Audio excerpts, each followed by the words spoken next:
उत्पत्ति की पुस्तक के 14वें अध्याय को आप अपने सामने रख लीजिए। 14वां अध्याय 24 वचनों से लिखा गया है। इस 14वें अध्याय में सबसे पहले के 7 वचन हमें 9 राजाओं के युद्ध के विषय में हमें बताती है। 8वां वचन से लेकर 13वां वचन तक देखने पर हमें अब्राम का भतीजा लूत उस युद्ध में प्रजा के साथ बंधुआई में चला गया, बंदीगृह में चला गया, यह हम देखते हैं।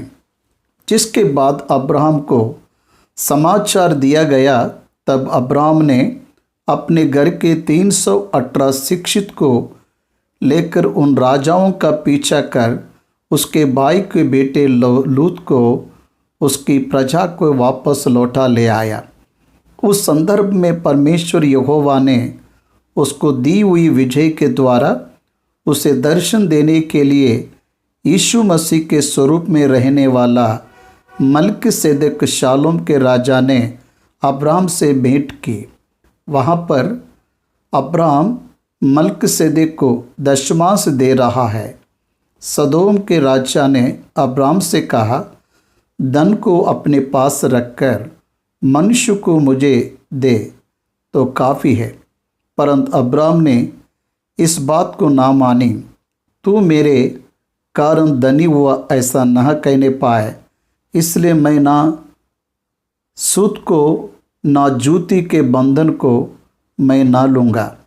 मेरे साथ युद्ध में आए हुए जवानों को और उनका बाग जो मेरे साथ रह गए थे, एरकोल और ममरे को अपना अपना बाग दे दे। मुझे तो आवश्यकता नहीं है, ऐसा कहा। मनन में हम देखेंगे यह अध्याय हमें बहुत सी आत्मिक बातों को सिखाती है। 14वें अध्याय के पहले वचन से यदि हम पढ़ेंगे तो 4 राजाओं ने 5 राजाओं के विरुद्ध युद्ध किया। कारण यही है कि 13 साल वे लगान देकर एक ही साथ 13वें साल में उनके विरुद्ध उठे। कर्दोलोमेर या राजा एलाम का शासन प्रबंध कर रहा है। वह महाराजा है। उनके साथ रहने वाले और उनके विरुद्ध उठने वालों के बीच युद्ध हुआ। देखिए, शिनार के राजा अमरापेल, एल्लासार के राजा आरिक, एलाम के राजा कर्दोलोमेर, गोइम के राजा तीदाल, इन राजाओं ने 5 राजाओं का सामना किया, पीछा किया। तब तक उन्होंने कुछ विजय हासिल कर लिया था। राजा कर्दोलोमेर उसने राज्य के अधिकार से बचे हुए लोगों समांतर कर दिया। 5 राजाओं ने मिलकर उनके विरुद्ध प्रांति बांधी। उनमें सदोमा के राजा बेरा, अमोरा के राजा बिरशा, अदमा के राजा शेनाब, सबोइम के राजा शोमेबेर, सोआर के बेला राजा कहलाता है। इन 5 से उन 4 ने युद्ध किया। इसे 9 किंग्स वार कहते हैं। 9 राजाओं का युद्ध। 12 वर्ष तक तो ये कर्दोलोमेर के अधीन रहे, पर 13वां वर्ष में वे उनके विरुद्ध उठे। उन सबों ने मिलकर युद्ध किया हुआ स्थान सिद्दीम नाम तराई में, जहाँ लसार के गड्ढे ही गड्ढे हैं, वहाँ पर इकट्ठे हुए। तब तक कर्दोलोमेर उनके संग रहने वाले राजाओं के साथ आकर कुछों को शामिल कर लिया। उनके नाम 5वें वचन में लिखा गया है। अशरोत्मानम में रपाइयों को, अशतारोत का नाम में रपाइयों का सामना किया और हरा दिया। उनके बाद हाम में जूजियों को हरा दिया। शरबोक्योतोम की तराई में एमियों की भी हरा दिया। सेर नाम पहाड़ में ओरियो को मारते मारते उस एल्पारान तक जो जंगल के पास है पहुंच गए। वहाँ से लौटकर एनमीशापात को आए जो कादेश भी कहलाता है, और अमालोकियों के सारे देश को, उन एमोरियों को भी जीत लिया जो असांतोमार में रहते थे, उन्हें भी मारा। अमालेकियों को मारा, एमोरियों को मारा, होरियों को मारा, जूजियों को मारा, रपाइयों को मारा, एमियों को मारा। तब तक उसने 6 जातियों के लोगों को हासिल कर लिया था। इसलिए यह कदोर्लाओमर राजा हमें बहुत ही बलवान दिखाई देता है। यह विजय पाते हुए आ रहा है। उस घटना में किए हुए युद्ध में लूत भी एक विक्टिम के समान बन गया, शिकार बन गया। तब सदोम के राजा, अमोरा के राजा, अदमा के राजा, सबोयम के राजा, बेला जो सोहेर कहलाता है, इनके राजा निकले और सिद्धिम नाम तराई में उनके साथ, अर्थात इन 5 राजाओं ने 4 राजाओं के साथ एलाम के राजा कदोर्लाओमेर, गोइम के राजा निदाल, शिनार के राजा अमरापेल और एल्लासर के राजा आयरोक के साथ, उन चारों के साथ इन 5 ने युद्ध किया। युद्ध करने पर सिद्धिम की तराइयों में मिट्टी के गड्ढे ही गड्ढे थे। सदोम और अमोरों के राजा भागते भागते उनमें गिर पड़े और जो बचे वे पहाड़ पर भाग गए। तब वे सदोम और अमोरा के सारे धन और भोजन वस्तुओं को लूट लाट कर मनुष्यों को दास बनाकर चले गए।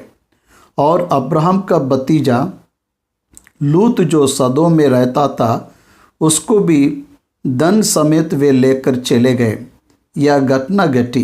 पवित्र आत्मा परमेश्वर यहाँ पर क्या बात कर रहा है? परमेश्वर के संतान को क्या सीखना है? इस समाज में संभवित होने वाले कुछ सामाजिक परिस्थितियाँ विश्वासी पर भी अपने प्रभाव को दिखाती है।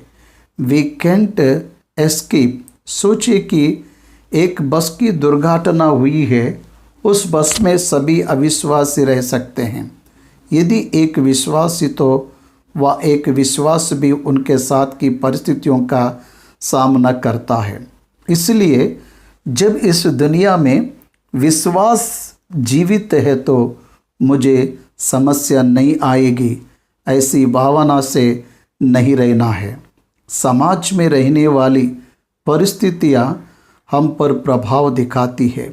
अब्राहम के समय में अकाल पड़ा, वह मिस्र को चला गया। उसी प्रकार से नयोमी के समय में अकाल पड़ा, वे मोयाब को चले गए। देखिए, हेरोद यीशु को मारने का यत्न कर रहा है और यूसुफ मिस्र को चला गया। इसलिए हमें भौतिक परिस्थितियाँ जो हम विश्वासी है उन पर भी प्रभाव दिखाती है। अभी देश में धन भी है, उसका प्रभाव हम पर भी पड़ता है। इसलिए इसे हमें समझना है।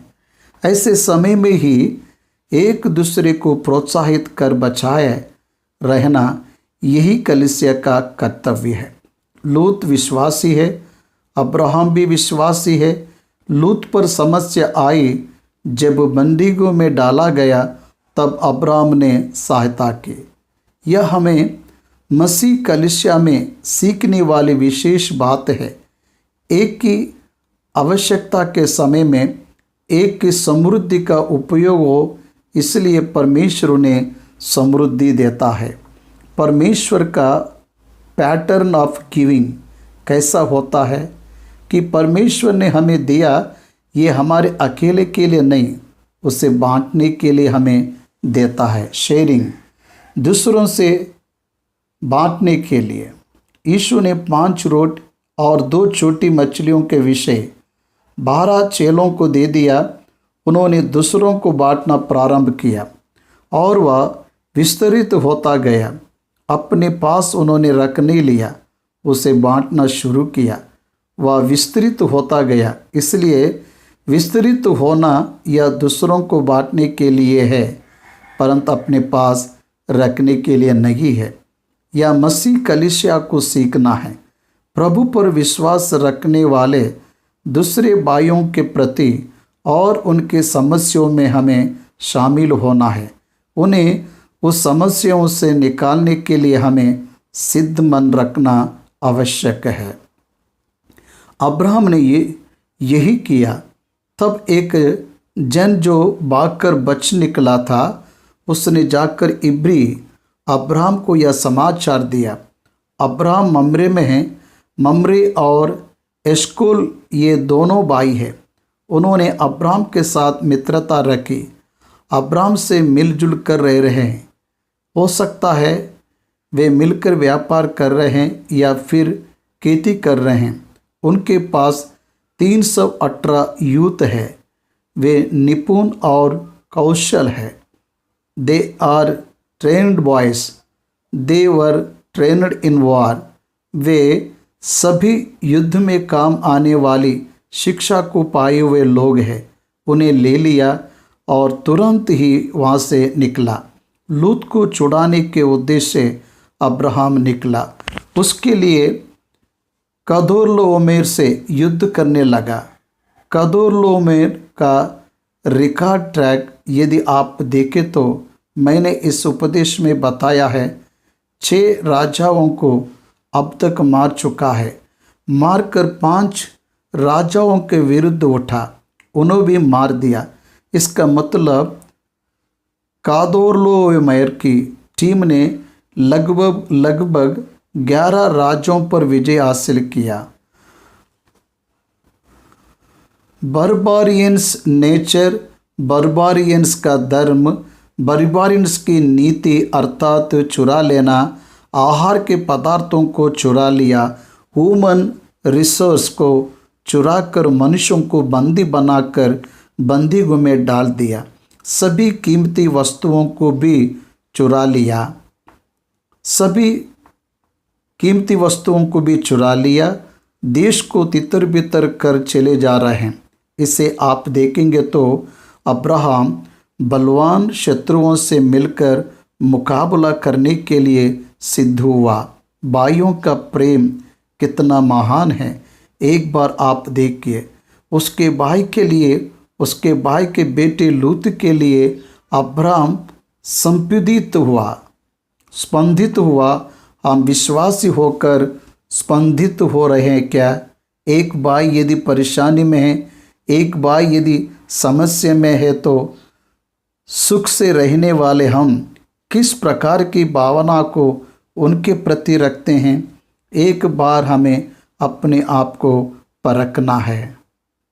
अब्राहम ने तो युद्ध करने वाली इसी भावना को व्यक्त किया।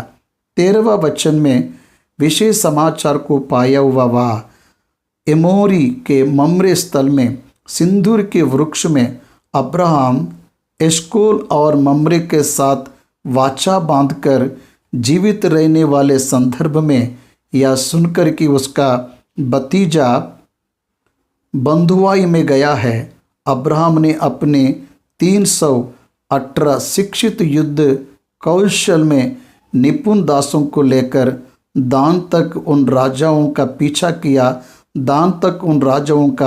पीछा किया। भतीजा के लिए युद्ध करने वाला और इन भाइयों का प्रेम हमें यहाँ पर देखना है।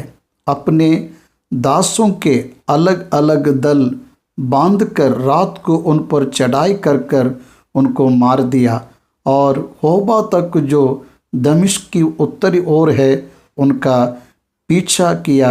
वह सारे धन को अपने भतीजे लूत और उसके धन को और स्त्रियों को, सब बंधुओं को लौटा ले आया। अब्राहम कदोर्लाओमेर और उसके साथी राजाओं को जीतकर लौटकर आ रहा है। परमेश्वर ने उन भाइयों के प्रेम का सम्मान किया। उन 5 राजाओं को अब्राहम के हाथों में सौंप दिया। उनके पास कितनी महान सेनाओं की संख्या है हमें नहीं पता, परंतु कम सेनाओं से 318 शिक्षित जवानों से अब्राहम अपनी योजना से युद्ध करके उन्हें जीतकर बंधुआई में रहने वाले लूत को वापस लेकर आ सका। लूत बंदीगृह में ना जाते हुए, लूत बंधुआई में ना रहने के लिए अब्राहम ने सहायता की। पौलुस आध्यात्मिक रीति से कहता है, यदि तुम में से कोई गिरे तो उसके कारण तुम भी नाश किए जाओगे, या समझकर उसे उठाकर सीधे मार्ग में चलो, ऐसा कह रहा है। यह बात पौलुस ने आध्यात्मिक रीति से कही। इसको अब्राहम ने भौतिक रीति से कर दिखाया। उसके भतीजों को परेशानियों से, उसके भतीजों को समस्या से, उसके भतीजों को बंधुओं से, आंसुओं से छुड़ाया। यही मसीह का प्रेम है। उसके लिए अब्राहम ने बहुत परेशानियां उठाई। अब्राहम युद्ध करने के लिए गया। युद्ध में कुछ भी हो सकता है। उसकी ओर ध्यान नहीं दिया, उसकी ओर ध्यान नहीं दिया। भतीजे के प्रेम ने आर्थिक विषयों पर ध्यान ना दिया। भतीजे का प्रेम भौतिक हानियों को ही देखता है। भतीजे को छुड़ाना ही प्राथमिकता के रूप में काम करता है। ये हमें सीखने वाली बात है। 17वां वचन, तब सदोम का राजा शावे नाम तराई में, जो राजा की भी कहलाती है, उससे भेंट करने के लिए आया। अब्राहम से भेंट करने के लिए आया। भागा हुआ यह राजा, इसने समझ लिया लूत के लिए अब्राहम ने युद्ध करके अपने बंधुओं को, सारे धन को वापस ले लिया। सदोम के राजा ने कभी सोचा नहीं कि वे वापस लौटकर आएंगे। खोया हुआ फिर मिलेगा करके नहीं सोचा, परंतु परमेश्वर ने उन्हें खोया हुआ सब कुछ वापस दे दिया। जो कुछ नाश हुआ वह सब परमेश्वर ने उन्हें दे दिया। जिस किसी व्यक्ति का हानि हुआ है, उस हानि को रिकवरी करने वालों की इस भावनाओं में परमेश्वर के संतान को हमेशा रहना है और इस सोच को भी रखना चाहिए। तब शालेम का राजा मेल्किसेदेक रोटी और दाखमद ले आया। शालोम के राजा मेल्किसेदेक शांति का राजा कहलाता है। या परम प्रधान ईश्वर का याजक था। याजक भी है और राजा भी है। मसीह के स्वरूप में रहने वाला मल्कीसेदेक के 2000 साल बाद मसीह आया, परंतु पवित्र आत्मा परमेश्वर ने मल्कीसेदेक के विषय लिखते समय क्या बता रहा है? इब्रानियों की पुस्तक 7वां अध्याय में पौलुस ने लिखते हुए अद्भुत बातों को उसने बताया। यह मल्कीसेदेक परमेश्वर के पुत्र यीशु मसीह के स्वरूप में रहने वाला है। कैसे? यदि मैं बताऊं तो 5 प्रकार के चिन्ह बताए गए। आदि और अंत को ना रखने वाला, आदि और अंत को ना रखने वाला, जिसका ना माता ना पिता है, जिसकी ना वंशावली है, माता नहीं है, पिता नहीं है, वंशावली नहीं है, आदि नहीं है और अंत नहीं है। जिसका ना आदि ना अंत है, वह एक ही है, परमेश्वर का पुत्र। इसलिए मल्कीसेदेक परमेश्वर के पुत्र यीशु मसीह के स्वरूप में है या सर्वदा याजक बना रहता है, ऐसा लेखों में बताया गया है। इब्रानियों की पुस्तक 7वां अध्याय पहले वचन से लेकर 3 वचन तक यदि हम देखेंगे तो मल्कीसेदेक के विषय में क्या लिखा गया है। जब इब्राहिम राजाओं को मारकर लौटा जाता था तो इसी ने उससे भेंट करके उसे आशीष दी। परमेश्वर यहोवा के प्रतिनिधि के रूप में आया। शालोम का राजा रहा। यह एक रहस्यमय जीवन को रखने वाला व्यक्ति है, राजा भी है और याजक भी है। इसलिए पुराने नियम में याजक और लेवी यहूदा के रहने वाले हैं। वो लोग अलग है और ये लोग अलग है। परंतु जब नया नियम में आते हैं, परमेश्वर के सामने याजक भी, प्रजा का राजा भी यीशु मसीह ही कहलाता है। इसलिए याजक और राजा कॉम्बिनेशन यीशु मसीह का ही है। उसके स्वरूप में रहने वाला ही मलिकिसेदेक है। अपने नाम के अर्थ के अनुसार धर्म का राजा, शालोम का राजा अर्थात शालेम का राजा अर्थात शांति का राजा है, जिसका ना पिता ना माता ना वंशावली, जिसके ना दिनों का आदि है और ना जीवन का अंत है। ना जीवन का अंत है, वह परमेश्वर के पुत्र के स्वरूप ठहरा, यीशु मसीह के स्वरूप ठहरा। इसलिए यीशु मसीह के स्वरूप में ठहरा हुआ एक राजा, एक मिस्टीरियस पर्सनालिटी उस दिन अब्राहम को मिलने पर अब्राहम उसको यीशु मसीह के स्वरूप में ठहरा हुआ जानकर दशमांशों को चढ़ाया। उत्पत्ति के 28वें अध्याय में बेतेल के अनुभव के बाद याकूब ने परमेश्वर से विनती करके कहा, मैं तुझे दशमांशों को दिया करूँगा। और यहाँ पर याजकों को दशमांश देकर परमेश्वर को दशमांश दिया करके इस भावन में रह गया। परमेश्वर के प्रतिनिधि के रूप में शालेम का राजा मलिकिसेदेक 14वें अध्याय में हमें दिखाई देता है। उसे आशीष देने का अधिकार है, परंतु उसने अपने नाम से आशीष ना दी, परंतु यहोवा के नाम से, सृष्टिकर्ता परमेश्वर के नाम से अब्राहम को मलिकिसेदेक ने आशीष दी। 19वां वचन, और उसने अब्राहम को यह आशीर्वाद किया कि परम प्रधान ईश्वर की ओर से, जो आकाश और पृथ्वी का अधिकारी है, तो धन्य हो। आपके जीवन में और मेरे जीवन में इस प्रकार की आशीष को हमें चाहना है। याकूब ने लाबान से ली हुई आशीष नहीं, याकूब ने इसहाक को धोखा देकर ली हुई आशीष नहीं, परम प्रधान परमेश्वर, सर्व सृष्टिकर्ता परमेश्वर को मुझे आशीष देना है, ऐसी भावना मुझ में रहना है, आप में रहना है। परमेश्वर ने ही अब्राहम को आशीष दी। मलिकिसेदेक ने परमेश्वर के नाम से अब्राहम को आशीष दी। और धन्य है परम प्रधान ईश्वर, जिसने तेरे द्रोहियों को तेरे वंश में, तेरे वश में कर दिया है। अब्राहम ने अपनी शक्ति से, अपने जवानों के बल से 5 राजाओं पर विजय हासिल नहीं किया।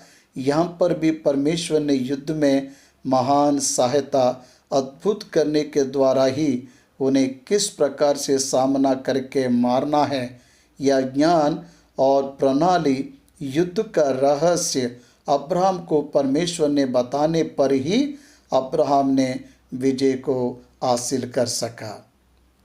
इसलिए मलिकिसेदेक ने कहा, अब्राहम तुझे विजय दिए हुए परमेश्वर की महिमा हो, सराहना हो, ऐसा कहा। हमें विजय देने वाला परमेश्वर सर्वदा महिमा पाए करके हमें सर्वदा प्रार्थना करना है। उत्पत्ति की पुस्तक 14वां अध्याय 21वां वचन से लेकर मनन करेंगे। 20वें वचन में अब्राहम ने मलिकिसेदेक को दशमांश दिया। कुछ विषयों को बताकर 21वें वचन में जाऊंगा। मलिकिसेदेक को यीशु मसीह के स्वरूप में ठहरा हुआ है, जिसका ना आदि ना अंत, ना वंशावली, ना माता ना पिता है, वह यीशु मसीह है। इसलिए परमेश्वर के पुत्र के स्वरूप में ठहरकर रोटी और दाखरस को ले आया। रोटी और दाखरस नया नियम को दिखाती है। नया नियम क्या है? यीशु मसीह के लहू में मनुष्य के पापों को धोया जाना, यीशु के नाम में उचित पाप की क्षमा, यीशु के शरीर के घावों में विश्वास की बहुत ही चंगाई है। हमें जब पौलुस कुरिन्थियों की कलीसिया को लिखता है 11वां अध्याय में, उसने कहा, प्रभु जिस रात वह पकड़वाया गया, एक रोटी को लेकर धन्यवाद करके उनके सामने उसे तोड़कर, यह तुम्हारे लिए तोड़ा जाने वाला मेरा देह है। यीशु का देह मनुष्यों के लिए तोड़ा गया।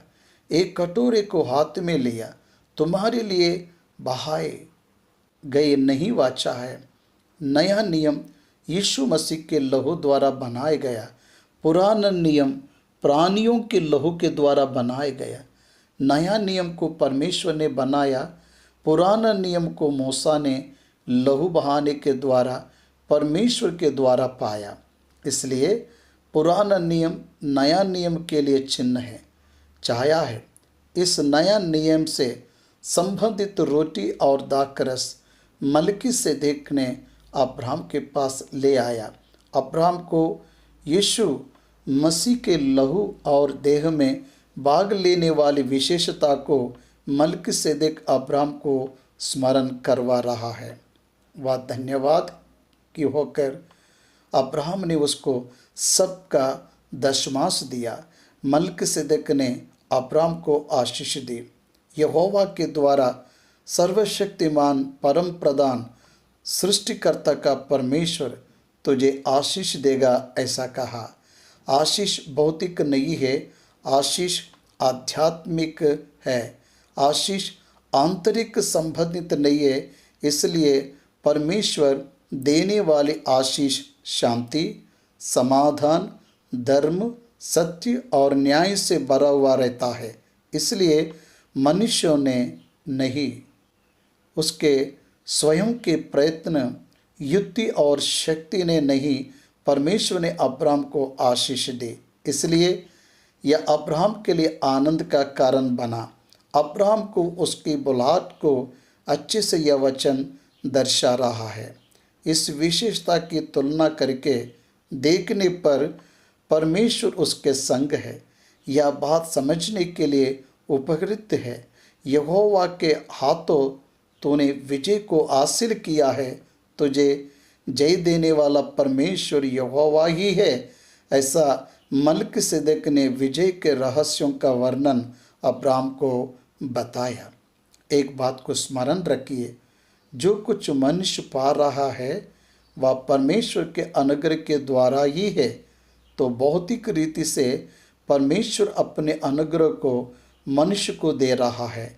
इन संदर्भ में भौतिक संबंधित कुछ सबूत दिखा रहा है। उदाहरण, परमेश्वर आशीष देता है।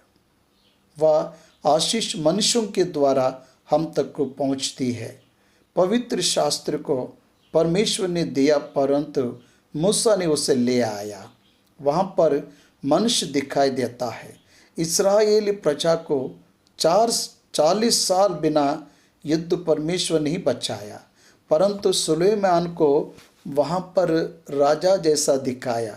इसलिए परमेश्वर के काम करने पर भी कुछ भौतिक परिस्थितियाँ वहाँ पर दिखाई देती है।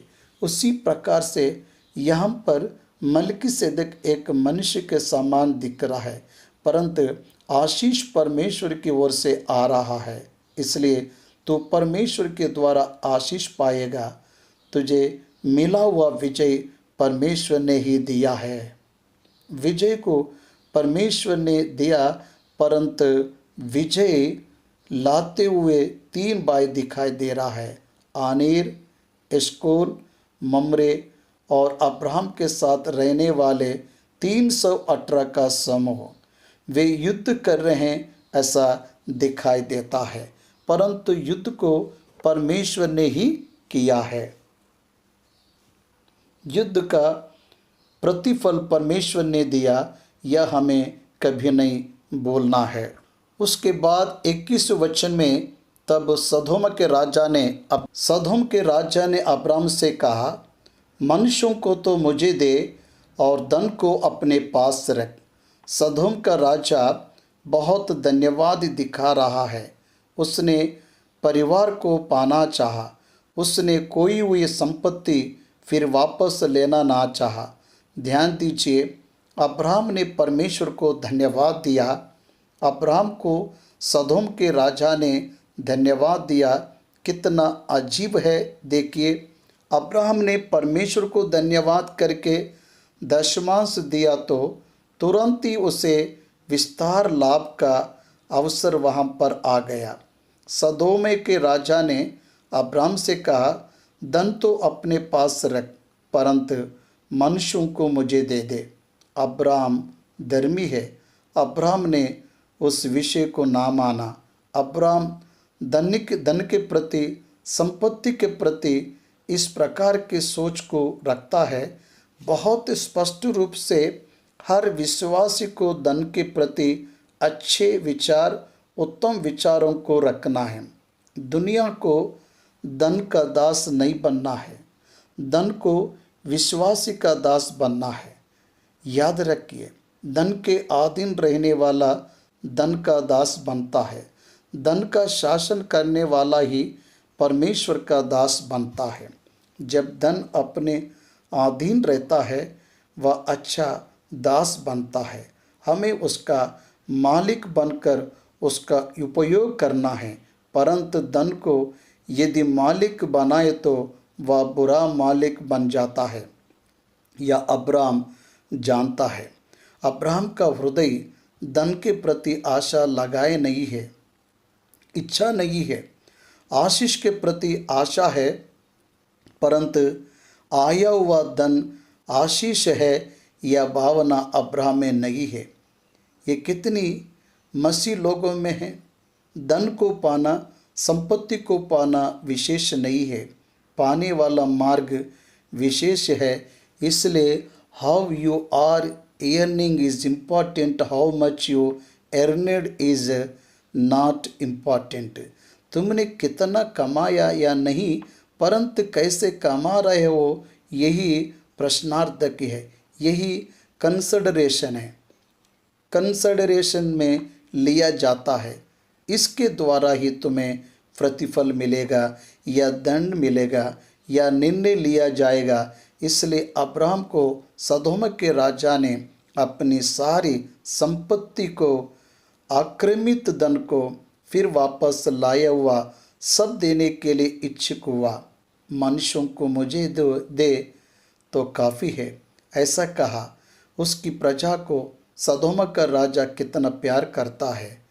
प्रजा मिल जाए, धन चल भी गए तो भी कोई बात नहीं, धन मुझे नहीं चाहिए, पीपल आर माई वेल्थ, ऐसा सोचा। अब्राहम और भी धर्मी था।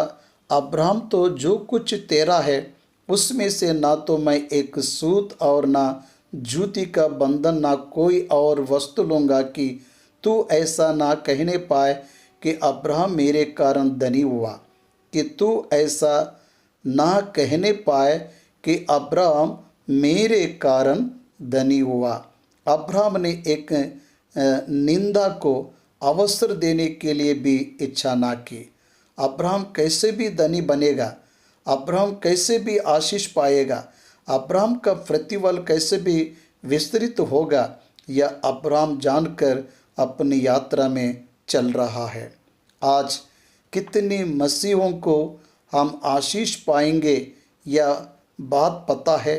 हमारी पीढ़ी आशीष पाएगी करके पता है। इसलिए पीढ़ी को आशीष देने वाला परमेश्वर ही है। यह जानकर धन के पीछे ना दौड़ते हुए परमेश्वर की इच्छा को जानने वालों के समान, फेवर्स को जानने वालों के समान, दया को पाने वालों के समान जीवन बिताना बहुत ही आवश्यक है। मेरे ग्रैंडफादर एक डिनेरी चेयरमैन थे। जब वह परमेश्वर की सेवा कर रहे थे, भारत देश पर ब्रिटिश का शासन था। उनका जन्म 1901 में हुआ। 1947 अर्थात 47 साल की उम्र होने तक वह ब्रिटिश के लोगों को और उनके शासन को जानने वाले व्यक्ति थे। उन्हें आंध्र की भाषा में विस्तार लगाव है। उन्होंने लातर टेक्नोलॉजी में 1922 में कानपुर में उन्होंने प्रमाण पत्र हासिल किया। लातर टेक्नोलॉजी में डिप्लोमा हासिल किया। उसके कारण ब्रिटिशर्स ने इंडियंस को अवसर देने में एक भाग में लातर टेक्नोलॉजी डेवलप करने के लिए कुछ सेंटेंसेस को रखा। उन्हें ऑर्गेनाइज करते हुए रहने वाले ये व्यक्ति है। उन समयों में उन्हें कमाने के लिए बहुत ही अवसर मिले। ब्रिटिशर्स की सहयोगिता से बहुत ही संपत्तियों को पाने का अवसर मिला, परंतु बच्चों को उन सब से बढ़कर परमेश्वर की दया को देना है। इस ध्यान से और आशा से उन्होंने उसका तिरस्कार किया। उनके मृत्यु के समय में खुद का घर न रहने वाली उस परिस्थितियों में उनकी मृत्यु हुई, परंतु उन्होंने उनके बाद वाली पीढ़ियों को क्या दिया? परमेश्वर की दया, परमेश्वर की दया, परमेश्वर की उपस्थिति में उनके बच्चे रहे या श्रद्धा उन्होंने ली। आज 2 जनरेशन्स बनने पर भी परमेश्वर ने बहुत सी आशीषों को परिवार में दिया है। यह उदाहरण मैंने क्यों दिया? क्योंकि अब्राहम ने ना क्यों कहा, परमेश्वर के द्वारा मुझे धनी बनना है, तेरे द्वारा नहीं। मैंने पाई हुई आशीष मनुष्यों के द्वारा पाई गई है करके कोई मनुष्य क्लेम ना करे, कोई भी मनुष्य बता ना पाए। इस अब्राहम को मैंने धनी बनाया, मेरे संपत्ति को देकर उसे दिन मैंने यदि ऐसा ना किया होता तो अब्राहम धनी ना बनता था, ऐसा बताने के लिए, अनुमति देने के लिए भी अब्राहम ने ना माना। आज हमें ऐसी मन की भावना है क्या? मेरे साथ रहने वाले सेवकों ने बहुतों ने बहुत कमाया, मैं कुछ भी ना कमाने वाले जैसा हूँ। तो मुझे पता है कि मेरे बाद के जनरेशन्स को मेरे प्रतिफल के रूप में परमेश्वर देने वाली आशीष मेरे मित्रों ने कमाए हुओं से अनेक गुण बढ़कर रहेगा, ये मुझे विश्वास में पता है। इसलिए हमें कैसे रहना है, अर्थात इस भौतिक दुनिया में धन संपत्ति रहने से काफ़ी है, उसके द्वारा सुरक्षा होगी, उसके द्वारा प्रतिफल है। इस भावना से पहले हमें बाहर आना है। यीशु मसीह को पहने रहने के द्वारा ही आशीष पाएंगे, परंतु भौतिक संपत्ति रहने के द्वारा आशीष मिलेगा ऐसा नहीं है। बहुत से धनवान दुनिया में शांति रहने वालों के समान, आशीष ना पाने वालों के समान, परमेश्वर को ना जानने वालों के समान, दुनिया की परिस्थितियों से उलझे हुए और चिंता करने वालों के समान दिखाई दे रहे हैं। इसका उपयोग क्या है? इसलिए जो अब्राहम की सोच है वह अच्छी सोच है। सदोम के राजा ने दिए हुए फाइनेंशियल ऑफर को ठुकरा रहा है।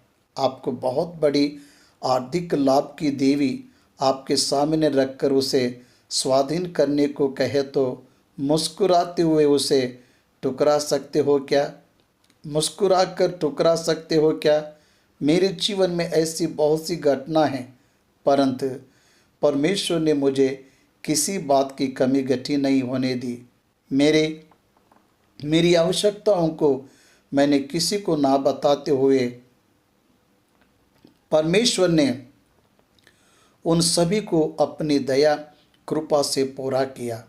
परमेश्वर मुझे ऊंचा उठाए ऐसा सोचा, परंतु मनुष्यों के द्वारा मुझे ऊंचा उठना है ऐसा मैंने कभी नहीं सोचा। भाइयों और बहनों, हमें इस दुनिया में धन के द्वारा घमंड नहीं करना है। धन के स्वाधीन रहने वाले जैसा कभी नहीं रहना है। अब्राहम 3 भाइयों से वाचा बांधे हुए है। ममरे, एस्कोल और अनोर, यह तीनों ब्रदर्स है। यह तीनों भी अब्राहम के संग वाचा बांधे हुए वे मिलकर जी रहे हैं।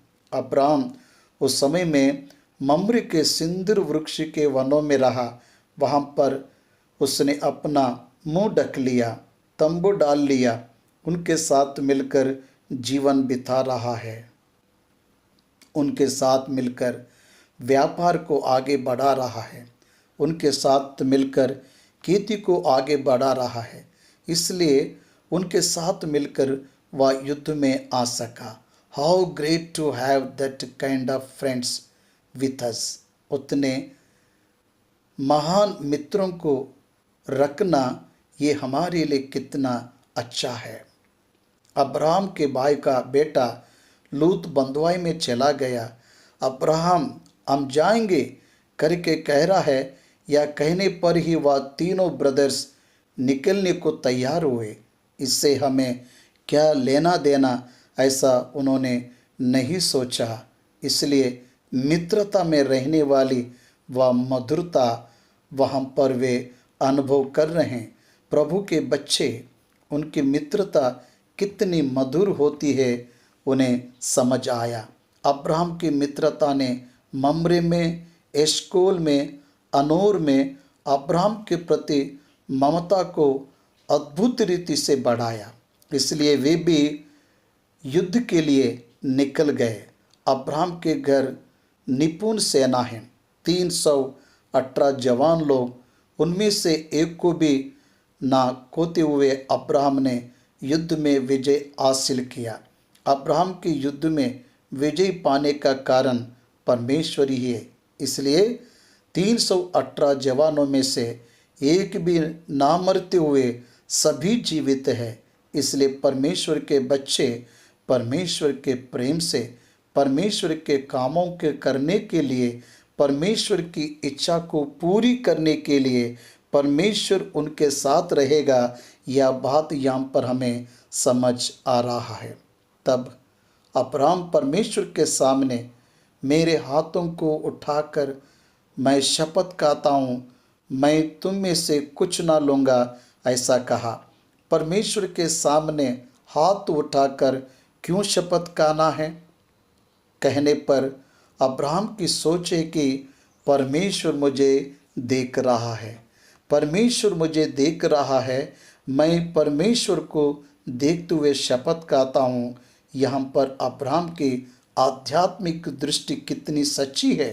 अब्राहम का आध्यात्मिक जीवन कितना श्रद्धालु दिख रहा है, सोचिए।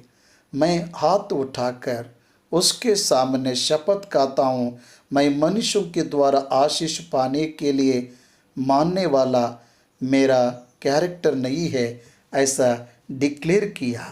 या 3 भाइयों और बंधुओं ने किया हुआ भोजन का खर्चा और जो कुछ तू उन्हें देना चाहता है, उनका भाग हो तो तू उन्हें दे दे, मुझे तो आवश्यकता नहीं। विश्वासी को दूसरे के आदमी ने दूसरे की आमदनी छीनने वालों के समान नहीं रहना है। उसके वैल्यूज को दूसरों की हानि को अप्लाई करने के लिए कभी प्रयोग ना करेगा। यह एक विश्वासी का लक्षण है। इसलिए सदोम का राजा जो कुछ देना चाहे तो वह भाग ममरे, एशकोल और आनेर को दे सकता है, उसे तो नहीं चाहिए। उसके पोर्शन को उसने लेना ना चाहा, उन्हें तो केवल लेने दीजिए करके सदोम के राजा से एक रिकमेंडेशन कर रहा है। उस रिकमेंडेशन में जस्टिस है, न्याय है। उन्होंने युद्ध में भाग लिया, परंतु उनका हक उन्हें देना है। अब्राहम धन के प्रति किस भावना को रखता है? जब हम देखता है तो हम भी धन की अपेक्षा ना रखते हुए विश्वास के समान जीने के आदत हमें रखना है। उत्पत्ति 15वां अध्याय का मनन करेंगे। 15वां अध्याय 21 वचनों से लिखा गया अध्याय है। लूत को अब्राहम ने वापस लौटा कर ले आने के बाद परमेश्वर ने अब्राहम को दर्शन दिया। परमेश्वर ने अब्राहम को दर्शन दिया। दर्शन देने पर तेरे प्रतिफल को मैं अधिक करने वाला हूँ, ऐसा कहा। तुरंत अब्राहम पूछ रहे, दमिश्क के एलियाजर के सिवा मेरे संपत्ति का वारिस नहीं है। परमेश्वर कह रहा है, मैं तुझे पुत्र को दूंगा, वही तेरा वारिस होगा, परंतु यह दमिश्क का एलियाजर तेरा वारिस ना होगा, यह तुझे जानना है। तेरा वंश आकाश के तारागणों के समान, धूल के किनकों के समान मैं बढ़ाऊंगा, ऐसा परमेश्वर ने कहा। परमेश्वर ने बताई हुई बात पर अब्राहम ने विश्वास किया। परमेश्वर ने उस विश्वास को धर्मी के रूप में चुना। परमेश्वर ने अब्राहम के विश्वास को अब्राहम के धर्म के रूप में चुना। उसके बाद परमेश्वर अब्राहम से बात करते हुए, मैं वही हूँ जो तुझे कसदियों के देश से बाहर ले आया, इसलिए मैं तुझे आशीष दूंगा, ऐसा कहा। अब्राहम ने परमेश्वर से कहा कि हे प्रभु यहोवा, मैं कैसे जानूं? ऐसा कहने पर एक चिन्ह को भी अब्राहम को दिया। अब्राहम ने 3 वर्ष की कलोर, 3 वर्ष की एक बकरी, 3 वर्ष का एक मेंढा और एक पिंड और एक कबूतर का बच्चा ले। इन सभी को लेकर उसने बीच से 2 टुकड़े कर दिया और टुकड़ों को आमने सामने रखा। जब सूर्य अस्त होने लगा तब अब्राहम बारी नींद में, महा अंधकार और भय में, तब एक अंगूठी जिसमें से धुआं उठता था और एक जलता हुआ पलीता देख पड़ा, जो उन टुकड़ों के बीच में से होकर निकल गया। वहाँ पर उस दिन यहोवा ने अब्राहम से वाचा बांधी। अब्राहम को उसी दिन बताया, तेरे वंश पराए देश में 400 साल रहेगी, वहाँ पर वे अधिक विस्तृत होकर, अधिक आशीष पाकर फिर वापस आएंगे। 400 साल वे दास बनकर रहेंगे। जिसने उन्हें दासत्व में लिया, उन्हें मारकर वे बाहर आएंगे करके अब्राहम को बताया। अब्राहम की 4थी पीढ़ी बाहर आएगी, ऐसा कहा। अब्राहम, इसहाक, याकूब, अब्राहम का पुत्र इसहाक, इसहाक का पुत्र याकूब, याकूब के 15 वर्ष के आयु में अब्राहम मर गया। अब्राहम मरने के बाद 4थी पीढ़ी, अब्राहम मरने के बाद 4थी पीढ़ी मूसा है। अब्राहम के संतान में याकूब के पुत्र लेवी, लेवी के पुत्र कहात, कहात का पुत्र अमराम, अमराम का पुत्र मूसा है। इसलिए अब्राहम के मरने के बाद 4थी पीढ़ी के मूसा के समय में वे बाहर आएंगे, अधिक संपत्ति को लेकर वापस आएंगे, ऐसा परमेश्वर ने अब्राहम से पहले ही कहा। अब्राहम को बिना बताए मैं रह नहीं सकता, ऐसा परमेश्वर ने सोचा। उसके बाद जब हम देखते हैं 10 जातियों की प्रजा ने कनान के भूभाग में रहने वालों को परमेश्वर अब्राहम के संतान को सौंपने जा रहा है, ऐसा कहा। अब्राहम के समय में जीने वाले, उसके अगले समय में जीने वाले केनियों, कनिज्जियों, कदमोनियों, हित्तियों, परिज्जियों, राइयों, एमेरियों, कनानियों, गिर्गिशियों और यबूसियों या 10 जातियों की प्रजा को तुझे सौंपे जाएंगे। उन्हें मार देंगे, उनका पीछा करेंगे, मार देंगे, मार दोगे। उनमें से स्वाधीन ना रहने वालों को दास बनाओगे। कनान के पूरे भूभाग को तेरा वंश हासिल करने वाला है, ऐसा परमेश्वर ने कहा। तब अब्राहम ने विश्वास किया। मूसा के बाद आया हुआ यहोशू ने कनान के भूभाग को 12 गोत्रों की प्रजा को बांट दिया। स्वयं के निजी भाग को उन्होंने पा लिया। वे उनसे अलग ना हो जाए, इसलिए 50 साल स्तुति के ध्वनि के साल में मूसा ने प्रवेश किया। एवरी 50 ईयर्स, हर 50 साल में स्वयं स्वास्थ्य, स्वतः का स्वास्थ्य फिर वापस लौटकर घर चला जाता है। इसलिए इस्राएली भूमि को सर्वदा आक्रमित नहीं कर सकते, 50 साल में ही कर सकते हैं। हर 50 साल में स्तुति का वस्त्र आता है। उसी स्तुति के वस्त्र में उनकी संपत्ति उन्हें वापस आ जाती है। सुलोमन के समय के मात्र 30% ही कनान पूरी रीति से आकर स्तुति कर पाए। यीशु मसीह के द्वारा आगमन में कनान भूभाग को इस्राएलियों को निज भाग के रूप में उचित रीति से परमेश्वर बांट कर देने वाला है। इसलिए अब्राहम ने बांधी हुई वाचा को परमेश्वर पूरा करते जा रहा है करके बाइबल का इतिहास हमें स्मरण करवा रहा है।